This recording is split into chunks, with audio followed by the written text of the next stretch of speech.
tem um grande potencial em Caratinga nos córregos, né? Os córregos da cidade, por mais que o senso comum, e eu te falo isso por experiência de sala de aula, sabe, Edgar?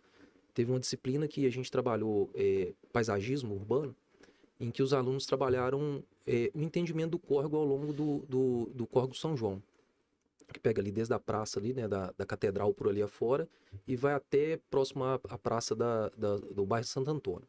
São 6 quadras, né? E ninguém pensa que isso é possível, mas saiu nas pranchetas lá da sala de aula um projeto de um parque linear ali, né? Ainda é possível percorrer a pé. A gente não tem acesso pelas pontes, né? Mas é possível você percorrer a pé. Tem muitos lotes que não se estenderam até o córrego. Ainda mais depois que passou o canal, concretado há uns anos atrás, você tem ali um potencial para pensar, como os alunos pensaram em sala de aula, numa avenida de gente e de bicicleta. Onde que nós vamos pensar isso em Caratinga, né? Então tem muitas vantagens de a gente pensar essa requalificação urbana, né? O potencial que tem para o comércio é fantástico. Se você pensar que cada vila, e são muitas, viu, Edgar, que nós temos nessa área, mais de 30, cada vila dessa pode se tornar novas fachadas comerciais, se você densifica, né, a circulação de pessoas e bicicleta pela área nas margens do córrego. Então, assim, os potenciais são gigantescos em termos de transformação. E a regulamentação do trânsito, né? O trânsito de Caratinga é um trânsito que precisa ser pensado, né? Nós não vamos ter soluções de túneis, não precisamos desse tipo de solução, não é disso. Mas de uma disciplina, né? Uma disciplina maior, né? Uma forma mais organizada da gente conviver com um espaço que não foi concebido por alguém, ele surgiu espontaneamente, né, da ligação entre fazendas antigas, das primeiras fazendas agrícolas lá em 1840 e poucos, 1850 afora, e esses caminhos foram se estabelecendo e onde passava a carroça, né, hoje passa essa tropa de carro aí. Então a gente precisa lidar com esse problema. E, ao mesmo tempo, né, essa área que já é altamente adensada quer cada dia mais se adensar, e ainda o movimento que a gente introduziu, que é o da urbanização de espécies. Então tá tudo isso aí dentro de uma dinâmica, né? Que tá aqui, tá em Manhuaçu, tá em todas as cidades próximas aqui, mais ou menos metrópole com efeitos mais severos, né? Cidades menores com efeitos similares a esse, mais brandos, mas todos eles bebendo do mesmo tempero, né? O desafio para mim é o mesmo. Bacana. Agora, uma pergunta, em relação à questão até do trânsito, como que você vê o trânsito aqui de Caratinga melhoras para isso nos próximos 5 anos? Ó, o trânsito a gente poderia pensar aqui como fizemos para a Copa do Mundo em Belo Horizonte, né? Vamos rasgar Cristiano Machado e rasgar a Antônio Carlos para poder fazer as linhas que ligam ao aeroporto. Isso é obra, vamos dizer assim, faraônica, né? Em termos de recurso financeiro, não é algo para se pensar em Caratinga, então dispensa. Se nós temos esse sistema viário, e não vamos falar em desapropriação para alargar a pista, nós temos que repensar como utilizar a pista aqui dentro de Caratinga, né? O leito carroçável, que é a parte ali que não é a calçada, né? Você tem um logradouro público de um prédio até o outro, você tem, dentro desse logradouro é dividido no passeio e no leito carroçável, vamos dizer assim, que é onde passa veículo, né? Veículo motorizado. Então a gente tem muitas pessoas circulando numa infraestrutura deficiente. E a gente tem N vias de circulação aqui que elas são de mão dupla. E engraçado que onde tem um problema tem a solução. Se a gente olhar como que Caratinga trata o trânsito ao longo desse trecho que eu destaquei, que é do Córrego São João, que pega a Rua Soares até a Praça Santo Antônio, depois volta, é um binário. É mão de um lado, mão do outro. A gente não tem isso com a Rua 9, com a Marechal Deodoro e com a Olegário Maciel. Então, de imediato, né, não precisa de 5 anos, não. Um binário, se a gente pensasse nele, ele ajudaria bem, sabe, para disciplinar o trânsito. E o outro que eu coloco aqui enquanto discussão, coloco na sala de aula, né, é para a gente pensar uma questão. Se o espaço é público, no momento em que eu e você estacionamos o carro aqui embaixo antes de gravar, nós estamos privatizando aquele espaço durante um período. Naquele período é o meu veículo e é o seu veículo que está lá. Então a gente pega alguma coisa em torno de 12 metros quadrados e meio, que é de todos, e privatiza. O que nós deveríamos tirar para sobrar espaço? Né? Nós não temos como tirar pessoas, não tem como tirar o veículo circulando, talvez disciplinar estacionamento. E existem alguns lotes vagos na cidade, na área central. Talvez nem tão poucos, né? Tem lote vago. Edifício garagem talvez seja um bom negócio, né? de alguma forma, mesmo que subsidiado ou não pelo município, mas a gente tem que pensar a alternativa, né? Não estou dizendo que essa é a solução, mas é a alternativa à Sim. desapropriação, né? Eu acho que esses são dois desafios, né? A gente pensar em soluções mais ver e agir, né? Que não precisa de grandes transtornos. E aí um problema existente é que nas análises que a gente faz, que a gente fica namorando esses temas, né? A gente tem uma dificuldade que são os retornos. Porque quando a gente está subindo sentido bairro Santo Antônio, a gente tem N retornos à esquerda. A cada 250, 320 metros por aí, você tem um retorno. Quando a gente pega esse trecho do Rio Caratinga, que vai pegar lá do início da Rua Nova até o final, a gente tem um retorno. E a gente tem quarteirões aqui com perímetro, né, cerca de 1,8 km, 2 km de perímetro. Então significa que você dá uma volta desse tanto para você retornar. E a gente vê a cada dia potenciais travessias pensadas em outros tempos para Caratinga. E eu vou destacar a travessia que tem ao lado do CTC e que vai até a Alpafit. Uhum. Ali é possível transpor para o outro lado, que encurtaria a distância. Do Ah, mesmo jeito que próximo você tem algumas vilas, né, que elas foram fechadas. E quando você vai ver do outro lado do córrego, do Rio Caratinga, perdão, você não tem um lote vago esperando. Mas é possível pensar nesses retornos para amenizar essa ideia de ter um binário em Caratinga. O que é perfeitamente possível, né? A cidade, morfologicamente, né? Vamos dizer assim, a forma dela, né? Ela está constituída, mas onde tem problema, né? Um bom diagnóstico, uma boa leitura do que tem, o potencial já está ali, está pronto. Basta a gente estampar ele e jogar luz, né? Antes de inovar e trazer tecnologias de fora e pensar em teleféricos e coisas que dá certo em outros lugares, mas aqui a gente tem uma outra realidade, né? sim. Deixa eu só te fazer uma pergunta. Isso é um planejamento, mas isso é já é uma discussão real lá dentro do. Não, não porque dentro da prefeitura eu sou um prestador de serviço pela VersaUrb, né? Minha prestação de serviço foi nos últimos anos, né? Em dois projetos, que é o projeto de expansão, de ampliação do perímetro urbano e o projeto de redução das APPs urbanas, né? Dentro da área urbana.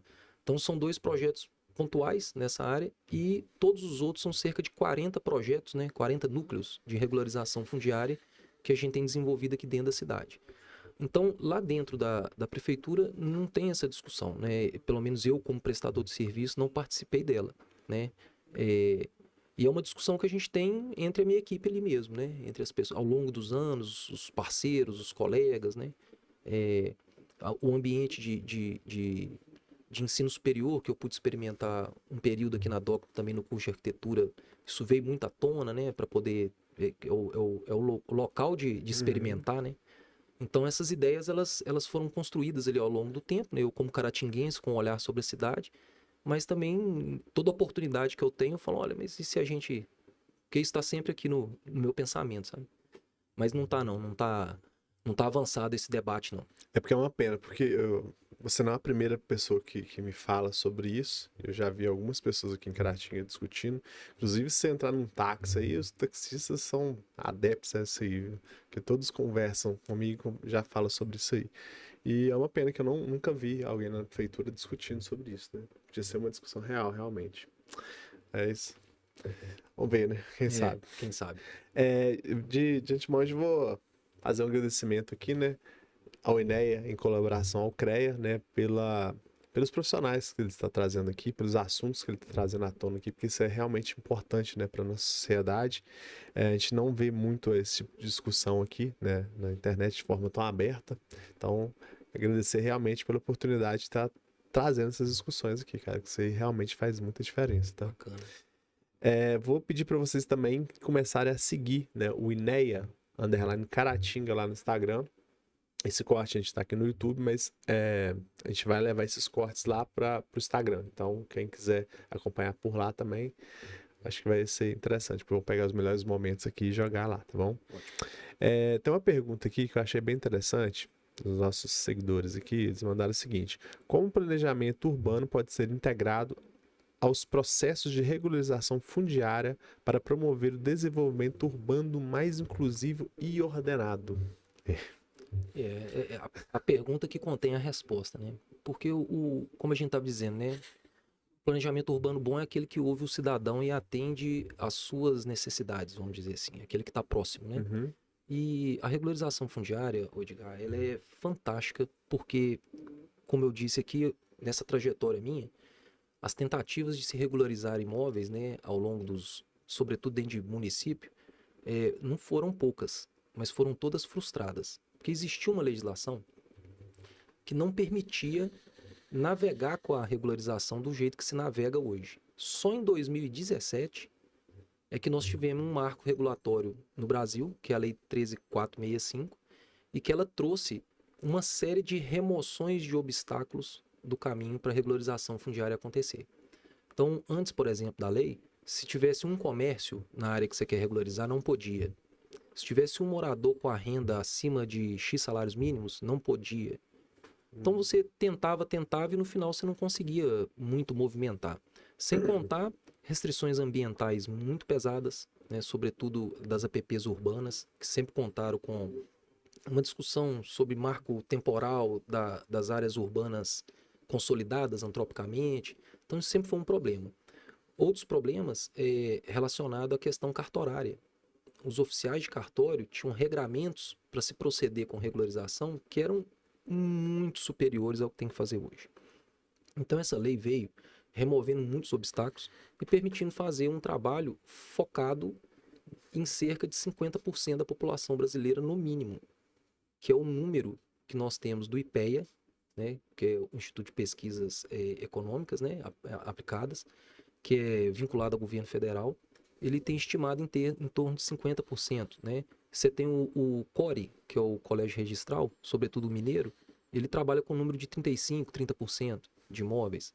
Então, nós estamos falando de um universo enorme que atinge a população brasileira, que é não ter a documentação no cartório, né? Uhum. Então, o planejamento urbano, ele lida com o povo e a regularização fundiária é uma ferramenta.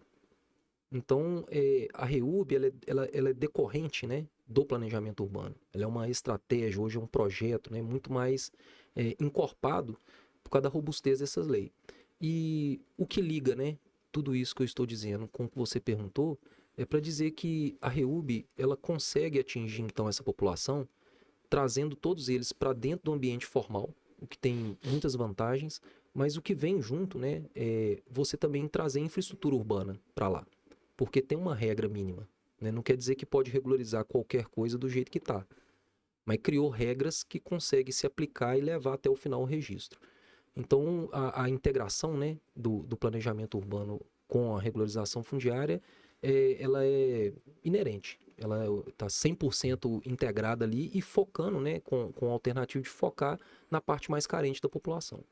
Bacana. Falando em regularização fundiária, como é que faz a questão do gerenciamento desses projetos? Como é que funciona isso?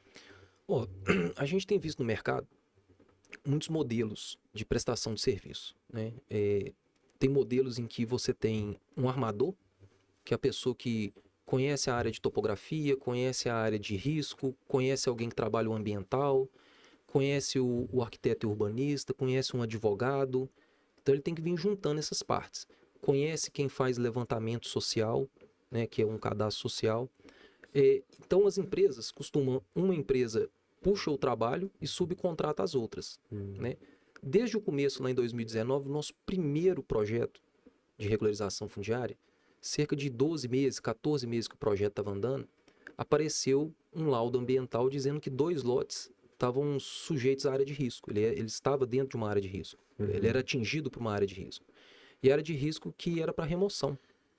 E o custo para poder fazer a estabilização da encosta era 8 vezes maior que o custo que estava pagando todo o projeto. Então tirou dali, dessa poligonal a ser regularizado, 2 lotes. Deu um desgaste tremendo lá com as famílias, né, que estavam com a expectativa. Naquele momento ali que a gente estava prestando serviço só na área de engenharia, que era a topografia e os projetos, a gente viu que não queríamos, né, continuar no mercado para fazer uma parte da REURB. Então nós trouxemos os 3 pilares da REURB, que é a social. Imagina uma empresa de mobilização social. Nós somos, né? Você tem que ter uma empresa de engenharias, no plural. Nós temos lá, porque tem todos os profissionais de engenharia ali que você precisa trabalhar. e uma empresa jurídica, como se fosse um escritório. Nós temos 10 advogados trabalhando. Então, quando você junta tudo isso, né, eu uso uma analogia que é assim: se você trabalha num projeto no tempo, você precisa eu penso como uma corrida de bastão, uma corrida de equipe, Uhum. em que alguém corre um trecho, passa o bastão para o outro corre um trecho, até o final, quem chegar primeiro ganha. Só que quando você vai gerenciar essas equipes multidisciplinares, aí essa corrida de bastão não ilustra. É como se eu tivesse no mesmo time 3 baias, um azul claro, um azul médio, um azul escuro, é tudo o mesmo time, tudo é azul. Uhum. E ao longo da corrida, você tem que passar o bastão não só para frente, mas também para o lado. Então esse bastão vai pulando na mão de uma equipe. E no final, todos eles têm que estar integrados. Hoje, a gente aprofundou muito nisso, sabe? Porque a lei, ela define algumas fases de como é que você executa, de como é que você segue com o processamento administrativo, mas a execução dela, né, é o que pauta todo o nosso gerenciamento hoje. Hoje nós somos focados, o nosso gerenciamento 100% na operação, né? A gente tem uma estrutura de gerenciamento de projeto mais robusta dentro da empresa, uma espécie de um escritório de gerenciamento